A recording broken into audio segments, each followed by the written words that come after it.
Alpha source यानी कि कोई भी हमने जो है क्या लिया, रेडियो एक्टिव एलिमेंट, इन्होंने क्या ले लिया है, रेडियम ले लिया है, ठीक है। और रेडियम का यूज करके इन्होंने यहाँ पे अल्फा पार्टिकल क्या किया, जनरेट किया। और जैसे ही अल्फा पार्टिकल जनरेट किया तो यहां से क्या होगा कि यहां से निकलेगा, और ये स्लिट का काम होता है कि लाइट जो है इधर उधर डायरेक्शन वाला जो है वो इस पे ना जाए।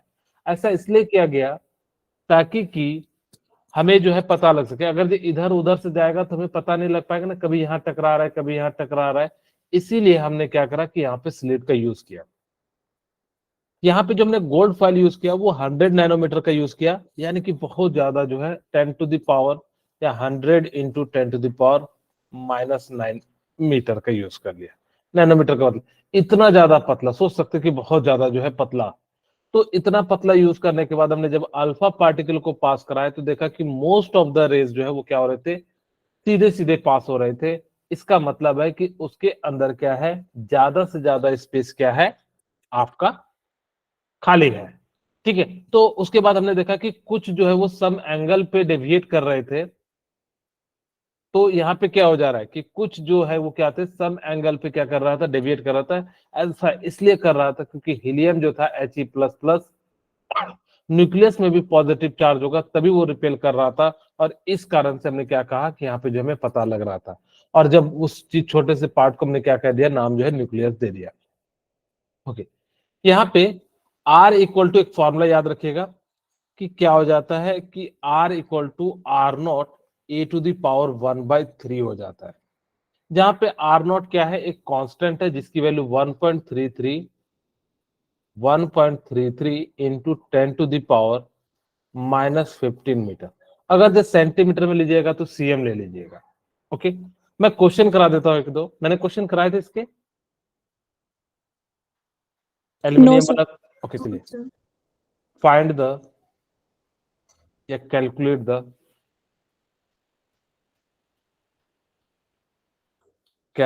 द रेडियस न्यूक्लियस या nucleus radius, aluminium nucleus radius,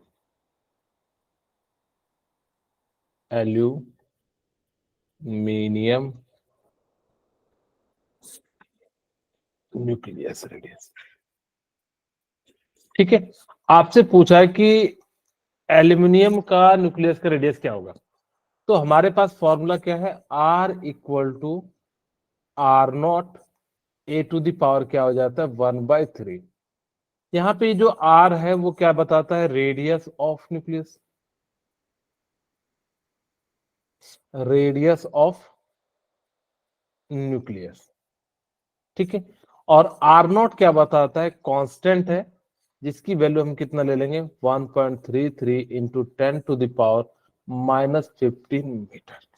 okay, ए यहाँ पे क्या है, एटॉमिक मास। एटॉमिक मास जो होता है वो बेसिकली किसके बराबर हो जाता है, प्रोटॉन का number of proton plus number of क्या हो जाता है, न्यूट्रॉन हो जाता है, ठीक न्यूट्रॉन। है। ओके, तो अब हमें जो है यहाँ पे निकालना है। तो R इक्वल टू क्या हो जाएगा, R0 की वैल्यू हम लिख सकते हैं 1.33 इंटू 10⁻⁻15। Yes sir. ओके, अब यहाँ पे A है, A एटॉमिक मास एल्यूमिनियम का कितना होता है, बोलिए किसी को याद है, 13। 27, ठीक है। 13 इसका एटॉमिक नंबर होता है एंड 27 जो होता है क्या हो जाता है, ये हो जाता है। ओके, तो यहाँ पे हम लिख सकते हैं 27 पे पावर 1/3। Yes sir. ओके, तो यहां से हम लोग क्या कर सकते हैं 1.33 इंटू, और आपको पता है कि 27 पे पावर 1/3 है तो उसकी वैल्यू कितनी आ जाएगी, 3। 3। Yes okay, sir. अब यहां से हमने मल्टीप्लाई कर दिया 9 तो 3.99 इंटू 10⁻⁻15 -15। मीटर हो गया। नेक्स्ट क्वेश्चन आप लोग बनाइएगा, calculate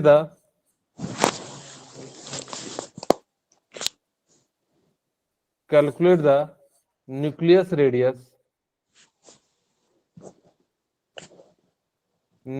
radius, of X if its mass as 64। ठीक है, अब वो दिया हुआ है और आपको क्या करना है, न्यूक्लियस जो है रेडियस का निकालना है। तो बताइए क्या आंसर होगा।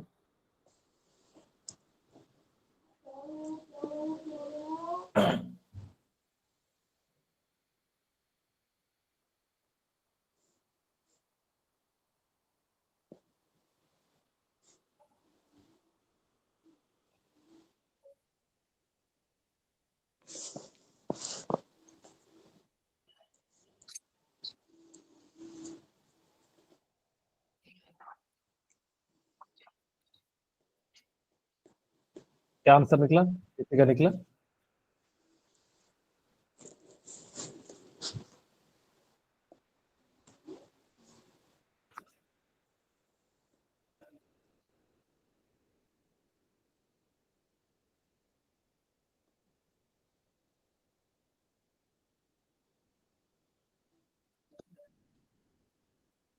कोई तो बताइए, रेजेंट कीजिए।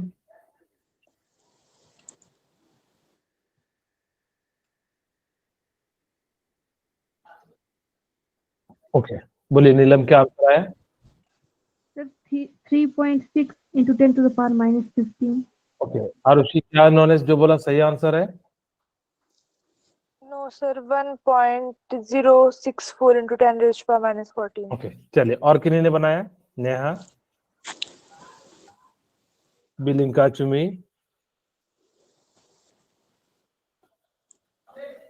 तानिया, अंकिता, साक्षी, मुस्कान, अपूर्वा, शिवांशी। आज वो नहीं आई है, प्रीति एंड तमन्ना। ओके ठीक है, चलिए यहाँ पे हम लोग जो निकालते हैं, सबसे पहले फॉर्मूला क्या होता है न्यूक्लियस ऑफ रेडियस का, R equal to R naught A raised to power 1/3. 3। R naught की जगह पे हम लोग कितना ले लेंगे, 1.33 into 10 raised to power minus 15. Very good, 10 to the power minus 15 metre, अगर जब आपको मीटर में लेना है तो। ठीक है, into a to the power 60, यानी कि कितना हो जाएगा, 60 टू द पावर कितना हो जाएगा, 1/3, क्योंकि मास कितना दिया है। ओके, तो हमने जो है इतना ले लिया। ओके, अब हमारे पास इसको कैलकुलेट करना है, तो 1.33 into 10 to the power minus 15 into 4, और इसको सॉल्व करेंगे 12, 3, 5 into 10 to the power minus 15 metre. तो इस प्रकार से हम लोग क्या कर सकते हैं कि किसी का भी रेडियस निकाल सकते हैं, अगर आपको जो है उसका मास दिया रहे। ठीक है, बोलिए क्लियर है यहाँ तक। ओके, अब यहाँ पे देखिए ध्यान से, इसकी कमी क्या होगी। उस समय के अनुसार से मैक्सवेल का एक थ्योरी आया था इलेक्ट्रोमैग्नेटिक का। मैक्सवेल ने कहा कि अगर कोई एटम, जैसे मैं आपको एग्जांपल के रूप में समझाता हूं, अगर कोई पार्टिकल घूम रहा है तो उसकी एनर्जी क्या होगी, खत्म होगी। अगर खत्म होगी तो कुछ समय, मान लीजिए यहाँ पे घूम रहा है, तो घूमते घूमते घूमते घूमते क्या होना चाहिए कि एक समय ये न्यूक्लियस में कोलैप्स कर जाना चाहिए।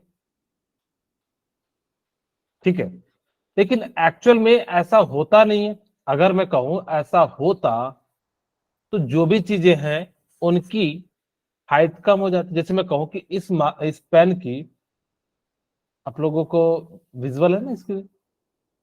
Yes, sir. ठीक है, मैं कहूं कि अगर इस पेन की, अगर ये धीरे धीरे इलेक्ट्रॉन में आके न्यूक्लियस मर्ज कर जाता, तो धीरे धीरे पेन का साइज क्या हो जाता, कम हो जाता।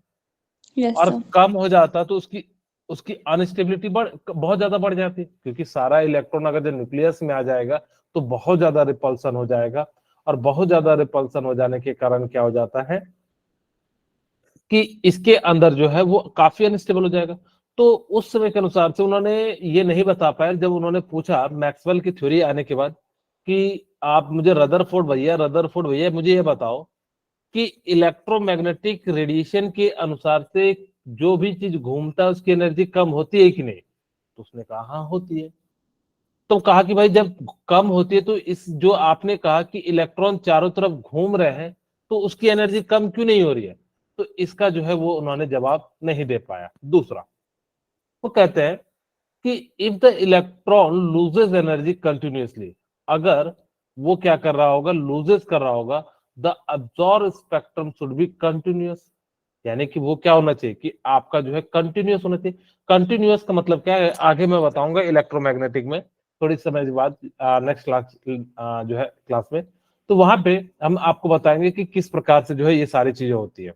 Okay, actual observe spectrum consist of well defined line of definite frequency, जबकि अगर जो धीरे धीरे बिल्कुल कंटिन्यूअसली होता तो वहां पे क्या आना चाहिए, बिल्कुल एक जो है पैटर्न आना चाहिए।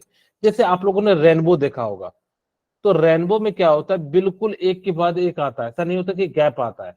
जबकि अब हमने जब एक्चुअल में इसका देखा तो वहां पे क्या आ रहा था कि आपको जो है कंटिन्यूअस नहीं आ रहा था, वहां पे क्या आ रहा था, लाइन बाय लाइन आ रहा था। तो इस कारण से इसके अंदर जो कमियां थी उसको हम लोग जो है बोर्स मॉडल में देखेंगे, इलेक्ट्रोमैग्नेटिक रेडिएशन में देखेंगे, फिर वहां धीरे धीरे जो है चीजें बात कर रहे हैं। ठीक है, ओके। अब हम बात करते हैं atomic number and mass number क्या होता है, ध्यान से सुनना। सभी को पता है कि एटॉमिक नंबर का मतलब होता है number of proton is equal to atomic number, यही होता है। एक बच्चे ने मुझसे पूछा, मैं आपसे पूछता हूं कि एटॉमिक नंबर जब होता है वो किसके बराबर होता है, नंबर ऑफ प्रोटॉन के बराबर होता है कि नहीं? Yes, sir. अगर जो नंबर ऑफ प्रोटॉन के बराबर होता है तो किसी भी एटम में नंबर ऑफ जो प्रोटॉन होगा वो किसके बराबर हो जाएगा, नंबर ऑफ इलेक्ट्रॉन के बराबर हो जाएगा। Yes, sir. ठीक है, अगर नंबर ऑफ प्रोटॉन जो है वो नंबर ऑफ इलेक्ट्रॉन के बराबर हो जाएगा तो जिस कारण से क्या हो जाएगा कि यहाँ पे हम नंबर ऑफ प्रोटॉन ही क्यों लिखते हैं, नंबर ऑफ इलेक्ट्रॉन क्यों नहीं लिखते हैं, बोलिए। क्योंकि इलेक्ट्रॉन ट्रांसफर हो जाता है। इलेक्ट्रॉन में कोई मास नहीं होता। तो मास से हमें क्या लेना देना, हम तो कह रहे भाई नंबर ऑफ प्रोटॉन के बराबर होता है। जब हम कह रहे हैं number of proton equal to number of electron होता है किसी भी एटम में, और जब वो उस या एलिमेंट में, तो उसके अनुसार से नंबर ऑफ इलेक्ट्रॉन भी यहाँ लिखना चाहिए था, पर हम लोग नंबर ऑफ प्रोटॉन ही क्यों लिखते हैं? Electron electron transfer sir. Very good, बिल्कुल सही। जो है अनिता जगदीश ने बताया कि उसके अंदर क्या होता है, number of electron chemical reaction में पार्टिसिपेट कर जाता है।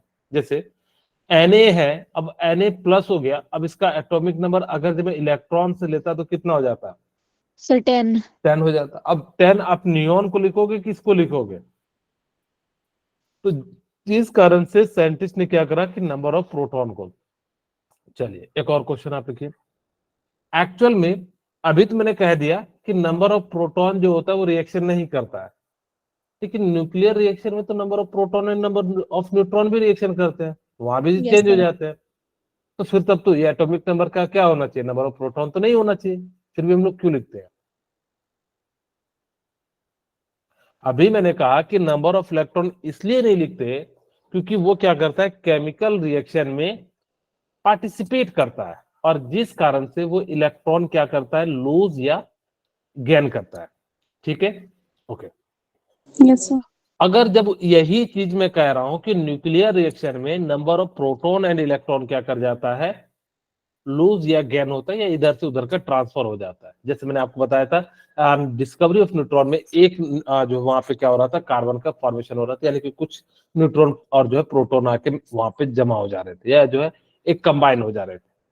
तो फिर हम क्यों, तब तो हमें नंबर ऑफ प्रोटॉन भी नहीं लिखना चाहिए एक्चुअल में। अच्छा, कोई एक्सप्लेन करना चाहेंगे पहले? अच्छा चलिए मैं कर देता हूं।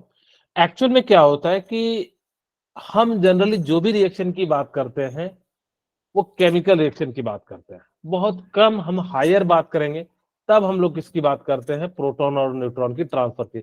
इसीलिए हम लोग क्या करते हैं, आज भी नंबर ऑफ प्रोटॉन के लिए लिखते हैं।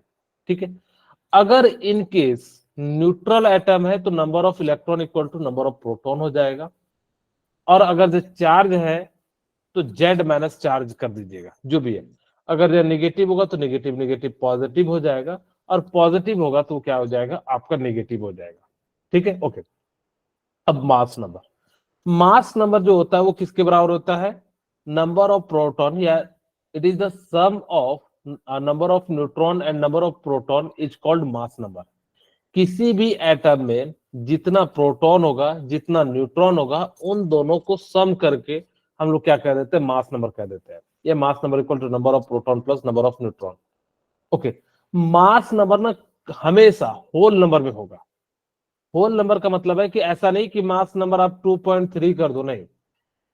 ये जब भी मास नंबर होगा, जैसे आप लोग लिखते होंगे कि एल्युमिनियम 27 लिखता है, जैसे मैंने बताया हाइड्रोजन का 1 लिखते हैं, 2 लिखते हैं, 3 लिखते हैं, हम 2.3 नहीं लिखते हैं। ऐसा लिखते हैं क्या?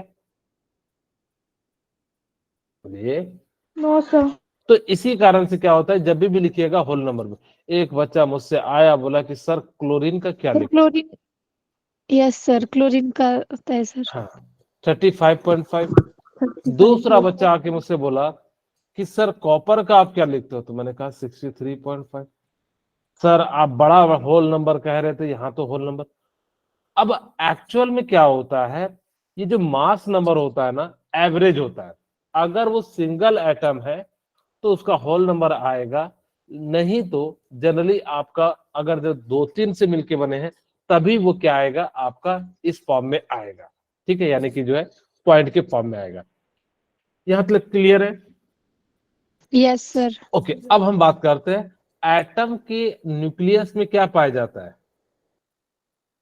Neutron or proton. न्यूट्रॉन और प्रोटॉन एंड प्रोटॉन। न्यूट्रॉन। अगर ये न्यूक्लियस है तो इसके अंदर क्या पाया जाएगा, न्यूट्रॉन एंड प्रोटॉन। और बाहर में क्या होगा, इलेक्ट्रॉन जो है हाँ घूम रहा होता, रिवॉल्व कर रहा होता है।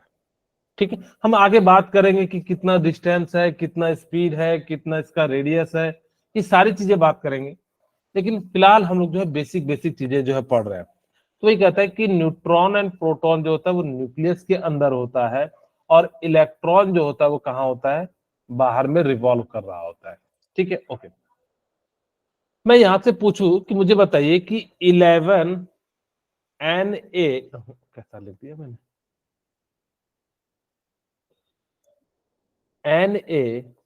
Na1123 प्लस में मुझे बताइए कि कितने प्रोटॉन हैं, कितने न्यूट्रॉन हैं एंड कितने इलेक्ट्रॉन हैं।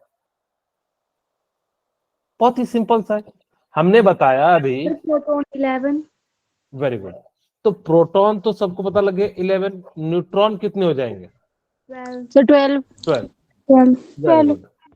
जितना न्यूट्रॉन प्रोटॉन को मिला के कैसे बनाते हैं, और अगर हमने क्या कहा था कि जितना प्रोटॉन होगा उसमें से आयन को माइनस कर देना, पॉजिटिव सर 10 तो 10 इलेक्ट्रॉन है। इलेक्ट्रॉन।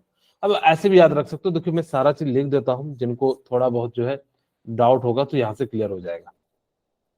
इसका मतलब है कि ये क्या है, atomic number. Number. Atomic number को हम किससे लिखते हैं? ओके, अब यहाँ पे हम जो है इसको पहले लिख लेते हैं मास नंबर, समझाएंगे कि किससे लिखते हैं।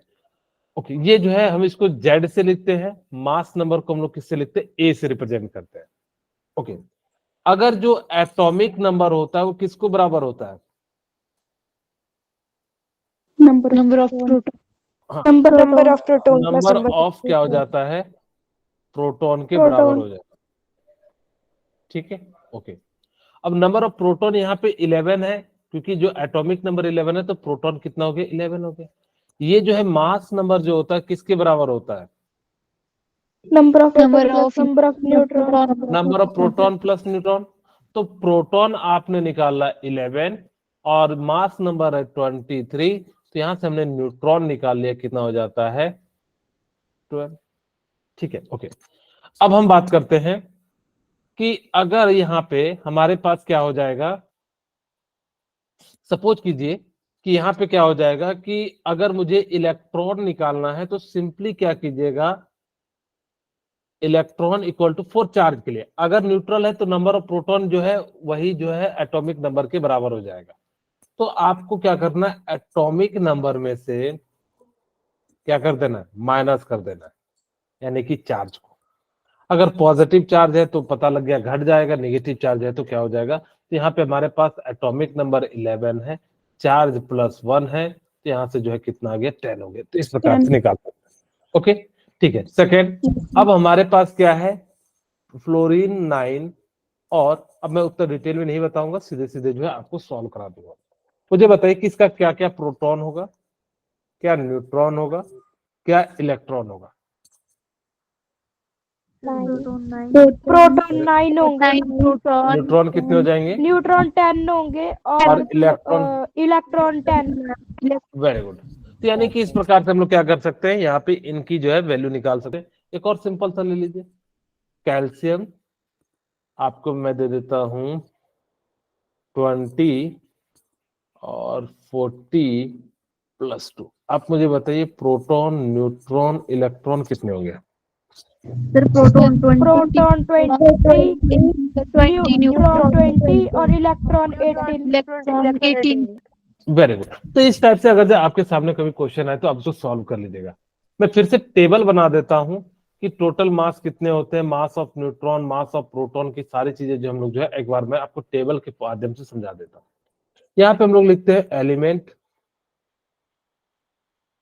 यहाँ पे मैं लिख देता हूं मास नंबर, थोड़ा सा दूर कर देते हैं, यहाँ पे मैं मास नंबर लिख देता हूं, यहाँ पे चार्ज लिख देता हूं, यहाँ पे डिस्कवर्ड।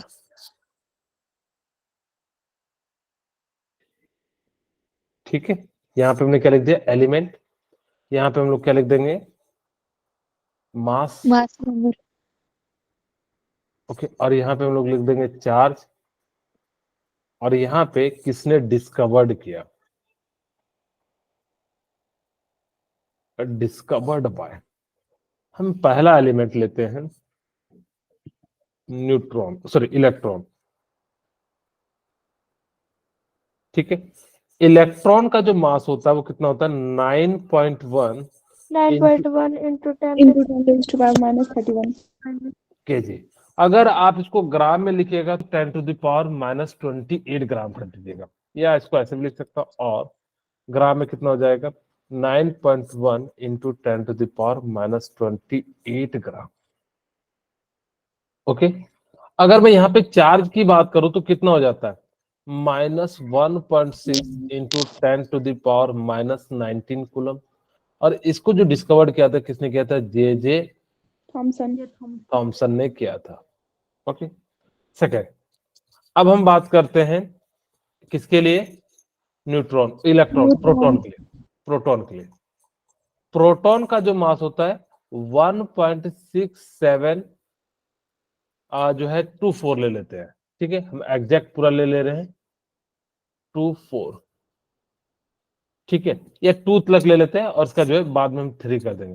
तो यहाँ पे जो है 10⁻27 kg, और ग्राम में कीजिएगा तो कितना आ जाता है, 1.672 into 10⁻24 ग्राम।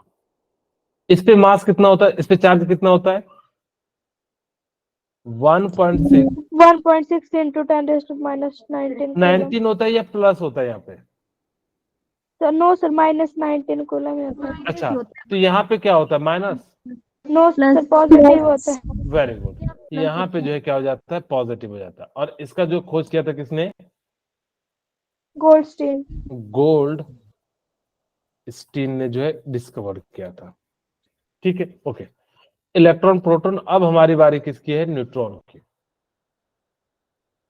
याद रखिएगा सबसे ज्यादा जो भारी होता है वो न्यूट्रॉन होता है, फिर प्रोटॉन होता है, फिर इलेक्ट्रॉन होता है। हम अलग बात है कि लगभग लगभग सेम लिख देते हैं, आप यहाँ पे भी देखिएगा कि थोड़ा सा ज्यादा हो जाता है, मास ऑफ न्यूट्रॉन कितना हो जाता है, 1.675 हो जाता है।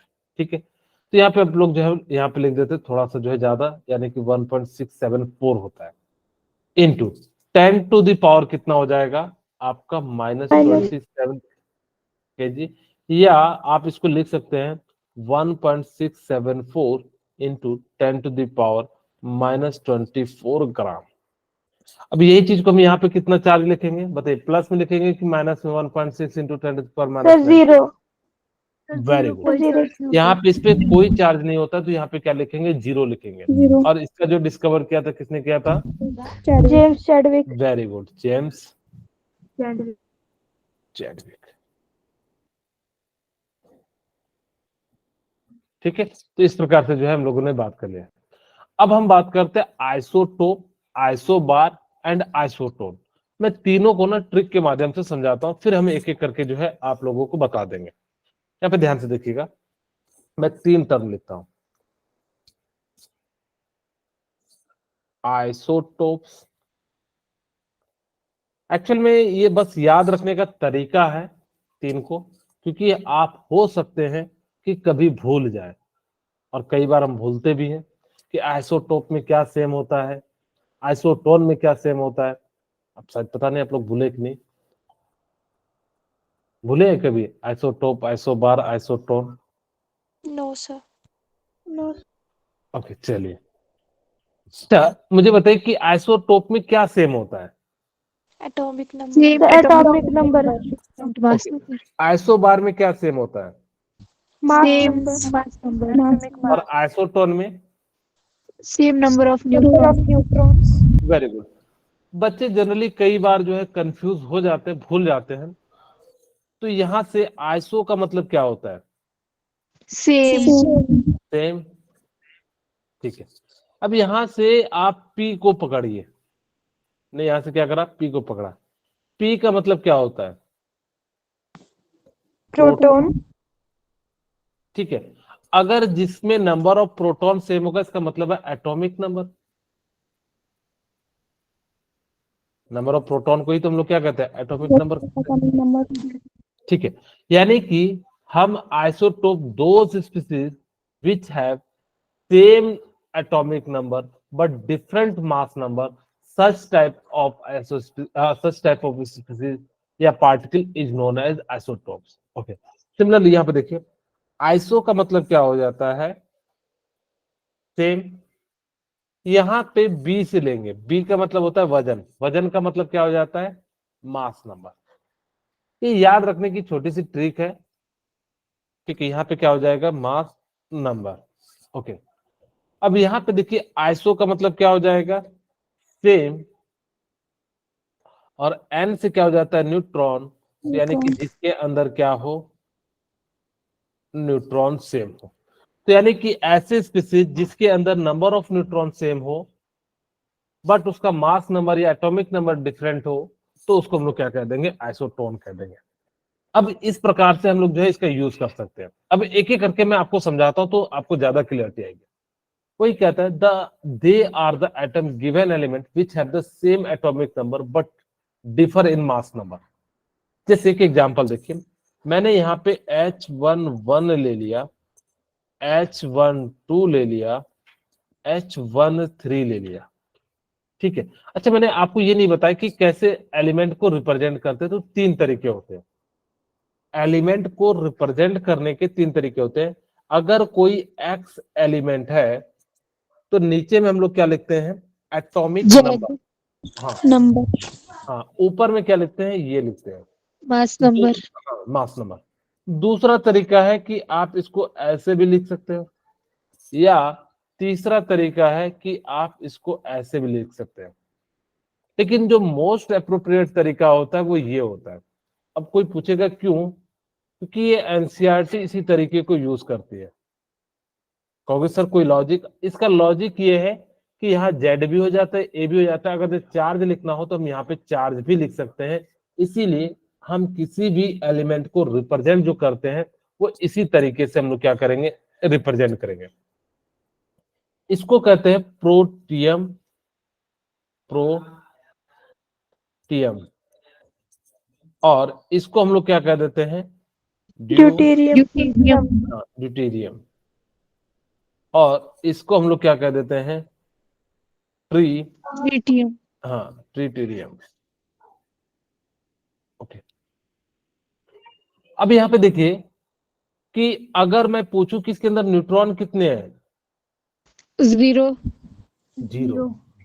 अच्छा, इसके अंदर न्यूट्रॉन कितने हैं, 0 Sir, या 1. 2? 1. 1। क्यों? क्योंकि हम जो है इसमें माइनस करेंगे तो यहाँ पे इसको याद रखना, और यहाँ पे हमारे पास कितना हो जाता है, 2 2. हो जाता है, ठीक है। अब ये जो है देखिए, यहाँ पे तीनों में एटॉमिक नंबर कितना है, Sir, 1. 1। यानी कि एटॉमिक नंबर तो सेम है, बट मास नंबर क्या है, डिफरेंट है। डिफरेंट। तो इस टाइप की स्पीसीज को हम लोग क्या कह देते हैं, आइसोटोप्स कह देते हैं। सेकेंड, अगर मैं कहूं कि 612 एंड 614, मुझे बताइए ये दोनों आइसोटोप्स है या नहीं है? No sir. Yes. बिल्कुल है। दोनों का एटॉमिक नंबर सेम है, मास नंबर डिफरेंट है, और इसको हम लोग कहते हैं कार्बन डेटिंग कंपाउंड या कार्बन डेटिंग। इसी का यूज करके आप क्या करते हो कि किसी का क्या पता करते हैं, फॉसिल फ्यूल्स का एज डिटर्मिनेशन करते हैं। कैसे करते हैं मैं बता देता हूं। मान लेता हूं कि करीब करीब उनका ना 3600 साल के आसपास जो है लगता है, ठीक है। 3600 साल में कार्बन 14 जो है वो पूरा का पूरा डिकम्पोज हो जाता है। अगर मैं कहूं कि इसको रफली मैंने जो है 400 मान लिया, अगर मैंने 4000 मान लिया, तो इसका मैंने कहा कि भाई 10% जो है वो क्या हो गया, कार्बन 14 डिकम्पोज हो गया। तो इसका मतलब है उसका एज कितना हो गया, 400 ईयर हो गया। तो इस प्रकार से हम लोग बताते हैं कि भाई डायनासोर 2000 साल पुराना है। कैसे बताते हैं, इसी कार्बन यानी कि डेटिंग के यूज करके जो हम लोग क्या करते हैं, किसी का एज का डिटर्मिनेशन करते हैं। एक और आइसोटोप देखिए, ऑक्सीजन 816, ऑक्सीजन 817, ऑक्सीजन 818, ये तीनों के तीनों क्या हैं, आपके आइसोटोप्स है कि इनके एटॉमिक नंबर सेम है बट मास नंबर क्या है, डिफरेंट है। तो इसी प्रकार से देखिए यहाँ पे लिखा है जो है प्रोटेरियम जो है वहां 1 होता है। आपको एग्जाम में एक बार पूछा था कि मुझे बताइए कि प्रोटियम में नंबर ऑफ न्यूट्रॉन कितने होते हैं, तो कहिएगा 0। Zero. सर 0। ड्यूटेरियम में जो अभी तक ड्यूटेरियम का पूछा नहीं गया, तो आपसे सिर्फ प्रोटेरियम का ही पूछा गया था और ट्रिटेरियम में पूछा था। ट्रिटेरियम में ये नहीं सोचना कि 3 है तो 3 न्यूट्रॉन मार देना, ठीक है। तो इस प्रकार से जो है नहीं मारना। ओके, अब हम बात करते हैं आइसोबार। आइसोबार का मतलब क्या होता है, जिसके अंदर यानी कि those atom which have same mass number but different atomic number, it is known as isobar, ठीक है। उसको हम लोग क्या कह देते हैं, आइसोबार कह देते हैं।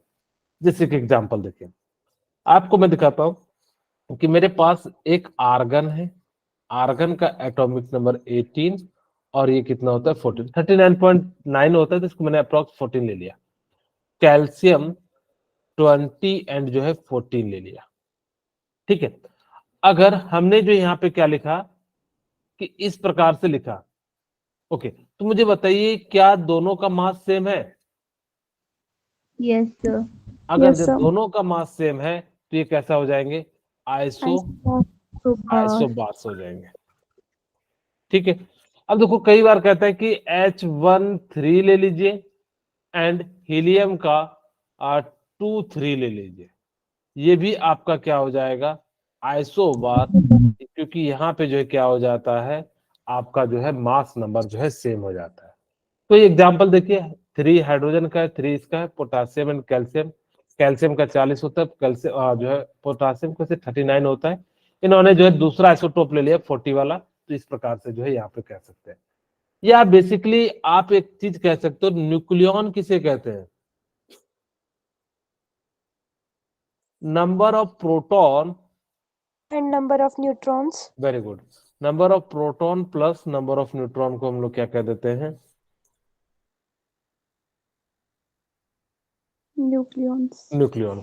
आपसे पूछा जाए न्यूक्लियन कहाँ पाया जाता है, रेडियस के, हाँ, कहाँ पाया जाता है, न्यूक्लियस।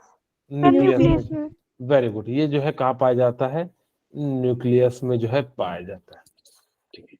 ओके, अब आइसोडाइफर्स क्या होते हैं, जनरली आइसोडाइफर्स किसे कहते हैं, ध्यान सुनिएगा।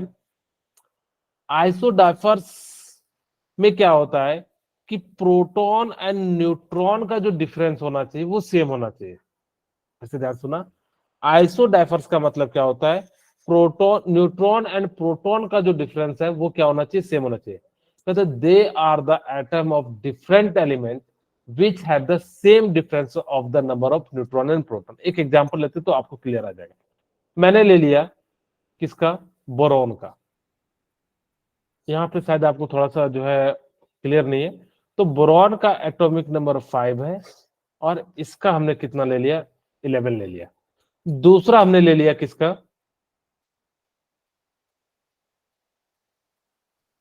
कार्बन का 6n13 ले लिया।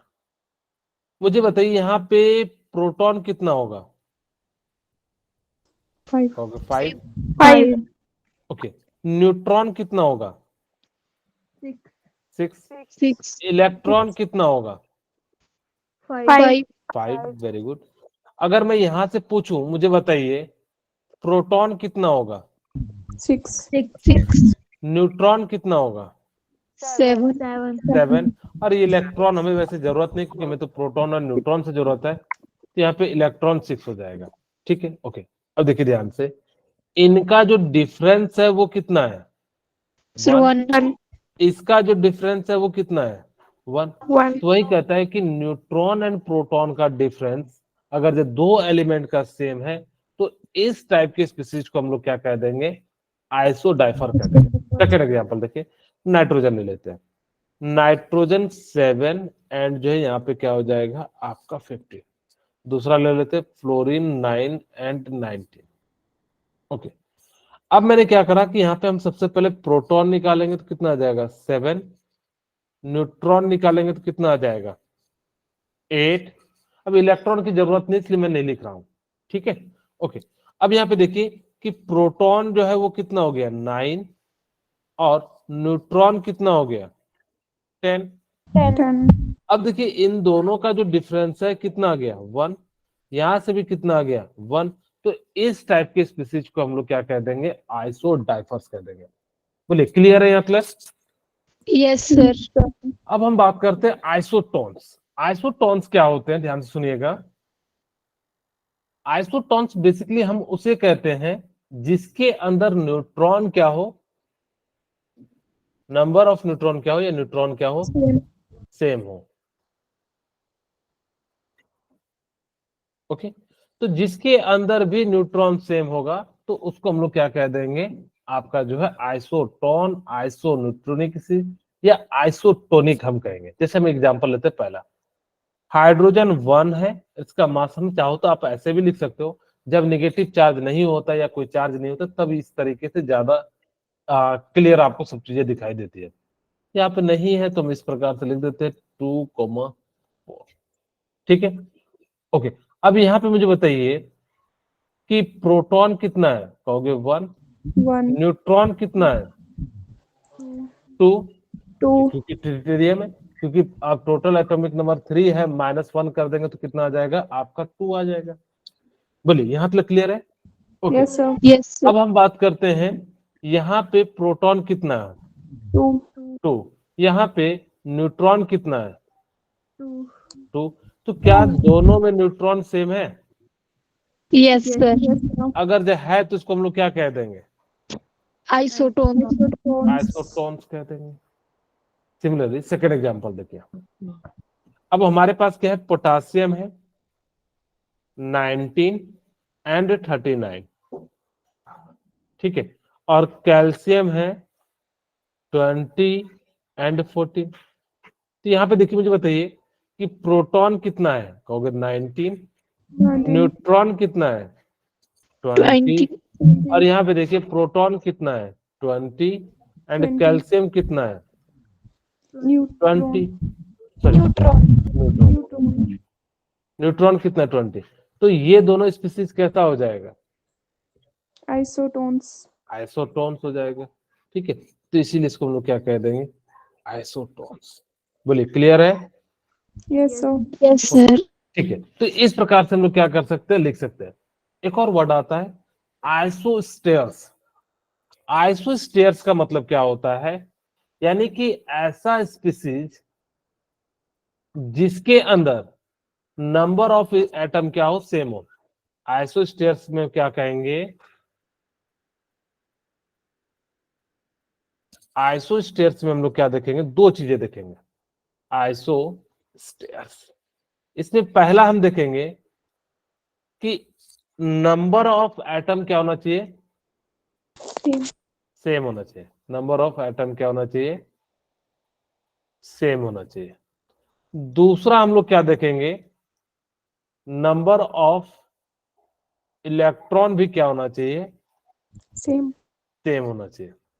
अगर ये दोनों केसेस हैं तो उसको हम लोग क्या कहेंगे, आइसोस्टेयर्स कह देंगे। अगर जिसके अंदर नंबर ऑफ एटम भी सेम हो, नंबर ऑफ इलेक्ट्रॉन भी सेम हो, तो इस टाइप के स्पीसीज को हम लोग क्या कह देंगे, आइसोस्टेयर्स कह देंगे। जैसे एग्जांपल देखिए, CO2 ले लेते हैं एंड N2O ले लेते हैं। मुझे बताइए कि एटम इसमें कितना है। सर 3। Very good. यहाँ पे कार्बन का एक एटम, ऑक्सीजन के 2 एटम है, तो टोटल कितने एटम हो गए, 3 हो गए। 3 नाइट्रोजन के 2 एटम और इसके एक एटम, तो टोटल एटम कितने हो गए, एटम। 3 एटम। अब हम बात करते हैं इलेक्ट्रॉन की। कार्बन में 6 इलेक्ट्रॉन होते हैं, ऑक्सीजन में 8 होते हैं, और इंटू 2 तो कितना हो जाएगा, 22। यहाँ पे टोटल इलेक्ट्रॉन इसके कितने हो गए, 22। 22। कैसे समझ में आ गया ना, कैसे लाए। Yes sir. ओके, अब हम बात करते हैं N2O का। नाइट्रोजन का 7 इंटू 2 प्लस 8, तो यहाँ पे कितना हो जाएगा, 22। 22। अगर एटम भी सेम हो, इलेक्ट्रॉन भी सेम हो, तो इसको हम लोग क्या कह देंगे, आइसोस्टेयर्स। आइसोस्टेयर्स कह देंगे।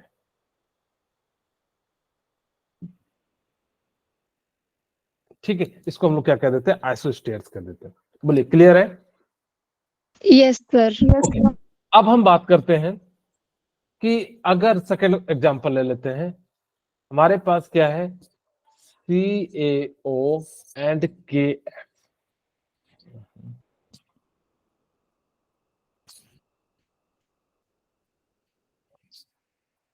ठीक है, अब मुझे बताइए यहां पे हमारे पास क्या होगा कि सबसे पहले हम एटम को निकालते हैं। 2 एटम। तो यहाँ पे कितने एटम हो गए, 2 एटम। तो यहाँ पे कितने एटम हो जाएंगे, 2। 2 एटम। ओके, अब हम बात करते हैं इलेक्ट्रॉन की। तो यहाँ पे इलेक्ट्रॉन कितना हो जाएगा, ओके। अब यहाँ पे निकालते हैं, कैल्शियम का कितना होता है, 20। सर और 28। हाँ, वेरी गुड। और ऑक्सीजन का कितना होता है, 8। कितना हो जाएगा, 28। देखिए, पोटासियम का होता है 19, फ्लोरीन का कितना होता है 9, तो ये भी कितना हो गया, 28 हो गया। ठीक है, तो इस टाइप से जो हम लोग क्या कह देते हैं, यहाँ पे जो है इसका कितना हो जाता है, 28 हो जाता है।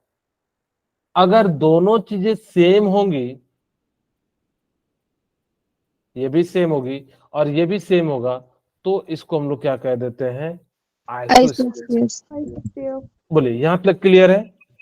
Yes sir. Sir. Okay, iso electronics किसे कहते हैं, जिसमें नंबर ऑफ इलेक्ट्रॉन क्या हो, सेम हो, उस टाइप के स्पीसीज को हम लोग क्या कह देते हैं, आइसो इलेक्ट्रॉनिक्स स्पीसीज होता है। इसको याद रखिएगा, एकदम ये क्वेश्चन आपके नीट में 2024 के पेपर में देखने के लिए मिलेगा। पिछली बार भी मैंने कहा था, 2 बातें बताई थी कि मैंने कहा था कि वो जो है मॉलिक्यूलर ऑर्बिटल याद रख लीजिए, और आइसो इलेक्ट्रॉनिक्स से जो, क्योंकि लगातार पिछले 2-3 साल से पूछ रहा है, इसलिए मैंने कहा था कि चांसेस है कि काफी ज्यादा है। आइसो इलेक्ट्रॉनिक्स का मतलब होता है जिसके अंदर नंबर ऑफ इलेक्ट्रॉन क्या हो, सेम हो, उस टाइप की स्पीसीज को हम लोग क्या कह देते हैं, आइसो इलेक्ट्रॉनिक्स।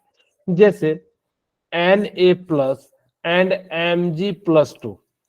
मुझे बताइए कि इसके अंदर कितने इलेक्ट्रॉन है, तो कहोगे सर सोडियम के पास सर एक 10 10 10। 10। तो इन दोनों को हम लोग क्या कह देंगे, आइसो इलेक्ट्रॉनिक। इलेक्ट्रॉनिक्स। ठीक है, तो जैसे मैं आपसे पूछूं कि मुझे बताओ N2O एंड CO2, क्या ये आइसो इलेक्ट्रॉनिक्स है,